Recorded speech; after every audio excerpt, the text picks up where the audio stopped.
Hello नमस्ते सेवाफो सेवारो सबैजनालाई है। धेरै पछाडि आज म भ्लग बनाउनु कोसिस गरिरहेको छु। धेरै भयो भ्लग नबनाएको हैन। अब भ्लग बनाउनु पनि खासै पाइँदैन, खासै समय मिल्दैन। भ्लग बनाउनु पनि अब समय चाहिन्छ हैन। त्यतिकै अब यतिकै हेरेर पनि हुँदैन। अब हुनु त खासै धेरै समय चाहिँ चाहिँदैन, तर पनि एउटा समय मिलाउनु पर्छ हैन। त्यही भएर मैले भ्लग नबनाएको धेरै भयो है। अब भ्लग बनाउनु भन्यो के भन्नु कता भन्नु के यस्तै कुदिहाल्नुपर्छ, कता के गर्नुपर्छ, समय नै मिल्दैन क्या। खास कुरा चाहिँ अब हामीलाई समय चाहिने हो हैन। त्यस पछाडि अब आज चाहिँ भ्लग बनाउँ भनेर टक्क समय पनि कस्तो दामी क्या। सबैभन्दा दामी समय चाहिँ आज लाग्यो है मलाई। तराईमा चाहिँ न घाम न जाडो है, केही छैन, एकदम कुलमा छ क्या, आनन्द छ क्या, आनन्द छ क्या।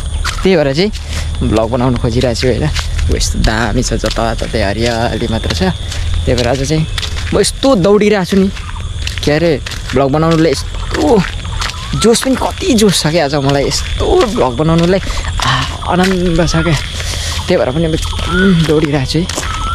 भ्लग बनाउनुलाई चाहिँ एउटा के भन्छ इनर्जी चाहिँ अगाडि बढिरहेको छ क्या, दामी लागिरहेछ क्या।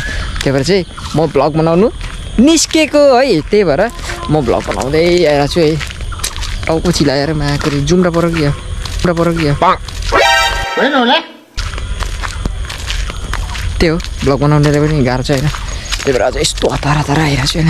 भ्लग बनाउनेलाई नत्र समय मिल्दैन क्या, नत्र गाह्रो छ नि त हो समय मिलाउनु पनि।